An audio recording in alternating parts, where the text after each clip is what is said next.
La paracha de Nassau que nous allons lire ce Shabbat est la plus longue paracha de toute la Torah.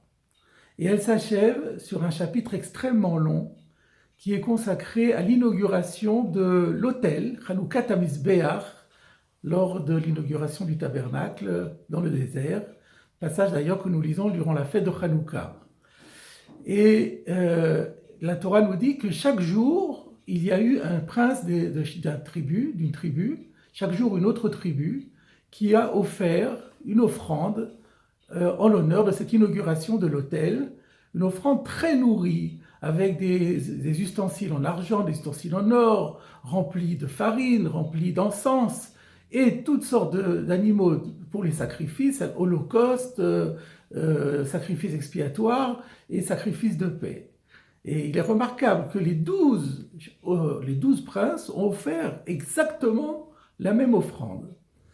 La question qui se pose, c'est que lorsqu'on sait que la Torah est tellement économe dans ses expressions, que chaque mot compte, chaque lettre est utilisée, pourquoi la Torah décrit-elle en long et en large l'offrande de chacun de ces princes, alors qu'il s'agit de la même offrande? Il aurait été tellement plus simple de dire, ainsi a offert le premier prince à offrir était Narshon ben Aminadav de la tribu de Juda, voilà ce qu'il a offert, et tous les autres tribus, chaque jour l'un après l'autre, ont offert exactement la même chose.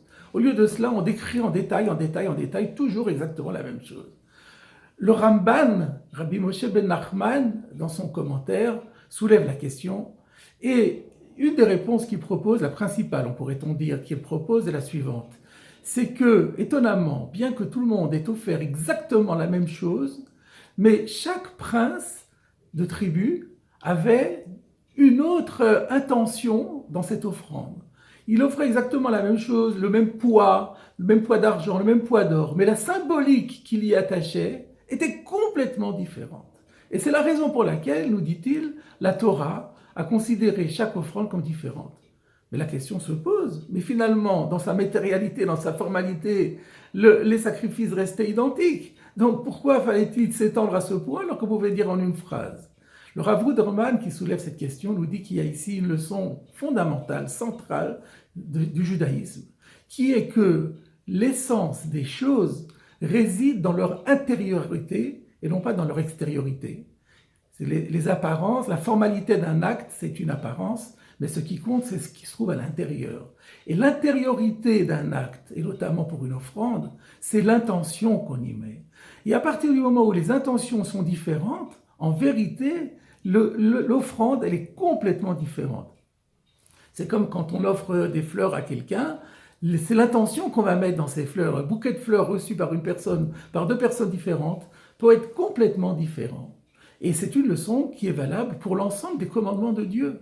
C'est que lorsqu'on fait un commandement, on accomplit un commandement, il faut bien voir que ce n'est pas seulement la matérialité, la formalité extérieure de l'acte qui compte, mais c'est la ferveur qu'on va y mettre qui va lui donner toute sa force et toute sa personnalité. On peut, de ce fait, se dire que dans la même idée, dans le prolongement de cette idée, le Midrash a déjà répondu à la question du Ramban de manière peut-être encore plus percutante. Car nous lisons dans la Parashat Tzav, dans le Midrash Rabbah sur la Parashat Tzav, que Rabbi Yehuda nous dit que les offrandes des 12 princes étaient précieuses aux yeux de Dieu, comme l'a été le cantique de la mer que les enfants d'Israël ont entonné en sortant de la traversée de la mer Rouge. La démonstration en est qu'on trouve dans les deux le terme « zé » qui veut dire « voici ». Dans la Shiratayam, il est dit « zé keli ve'anveu ». Voici mon Dieu, je veux le célébrer. Et là, pour l'offrande des princes, chaque fois on dit Zé korban, voici le sacrifice de tel et tel, voici le korban de Narshon ben Aminadav, voici le korban de l'offrande de Netanel ben Tzuar, etc. Donc pour nous dire que l'un est aussi précieux que l'autre. Quel est le message du Midrash? Que veut-il nous faire passer? Eh bien, c'est que lorsque les enfants d'Israël ont entonné le cantique, ils ont tous dit la même chose, ils ont prononcé les mêmes mots. Mais quand chacun a dit « Voici mon Dieu », ils ont chacun entretenu une relation personnelle avec Akadosh Baruch Hu. C'est toute leur personnalité, c'est toute leur équation personnelle qui était en lien avec Hachem. Et Hachem a eu 600 000 interlocuteurs différents. Il a entretenu 600 000 relations différentes. Eh bien, c'est ça que la Torah veut nous enseigner également dans notre paracha, que même si on dit que les princes auront fait la même offrande, et même si on dit qu'ils ont eu la même intention, mais c'était leur équation personnelle. C'était chaque personne individuellement qui y a mis tout son cœur, toute son âme, toute sa volonté, toute sa ferveur, et qui de ce fait a fait que chaque offrande était différente de l'autre. Peut-être peut-on, de ce point de vue, expliquer un passage très étonnant de la Gemara de Brachot. Dans la Gemara de Brachot, il est dit que si quelqu'un a l'habitude de réciter le schéma le matin et le soir, comme la halakha le prescrit, et qu'un soir il ne l'a pas fait, c'est comme s'il n'avait jamais lu le schéma de sa vie. Et c'est incompréhensible, parce qu'une fois on n'a pas fait le schéma, alors ça voudrait dire qu'on a effacé le mérite de toutes les lectures du schéma, de toutes les années précédentes et de tous les jours précédents. Alors peut-être peut-on proposer l'explication suivante. Nous savons bien que dans le schéma, l'intention est capitale, notamment dans le premier verset. Il faut penser très profondément à chaque mot. Shema Israël, comprends Israël. Dieu qui est le maître de l'univers, Dieu qui a donné naissance à chaque chose, qui a été et qui sera.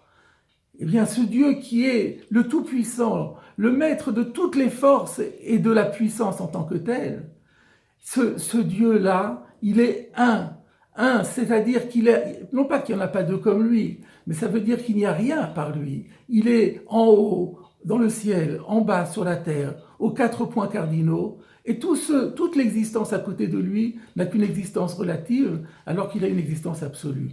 Voilà ce que nous devons penser chaque fois que nous récitons le schéma.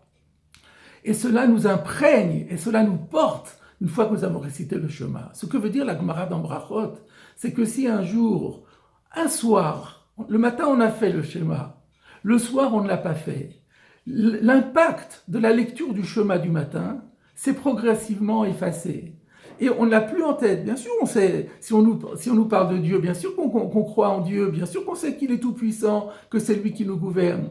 Mais on n'a plus eu cette ferveur, cette puissance d'intention, elle s'est, au bout du temps, elle s'est effacée. Et c'est ça que la Gemara veut dire, c'est qu'on a eu beau dire pendant des mois et des années, et chaque jour, le schéma, mais quand arrive, et même le matin on l'a fait, mais quand arrive le soir et on ne l'a pas dit, eh ben on n'est plus porté par cette intention et par cette ferveur. Voilà mes chers amis, quelle est la leçon de cette longue paracha de Nasso, de ce long chapitre. Chaque fois que nous penserons à la longueur de ce chapitre, nous penserons que c'est un appel de la part d'Akadosh Baruch Hu à accomplir les choses avec le maximum de concentration, d'intention et de ferveur. Et si on se rappelle que maintenant que nous n'avons plus de sacrifice, c'est la tefila, c'est la prière qui a remplacé les sacrifices, alors faisons toujours, mettons toutes les chances de notre côté et chaque fois que nous adressons à Dieu, essayons de comprendre avec le maximum de concentration chaque terme que nous disons et mettons-y tout notre cœur, toute notre âme, et à ce moment-là, Akadosh Baruch Hu, si Dieu veut, acceptera et réalisera toutes nos requêtes.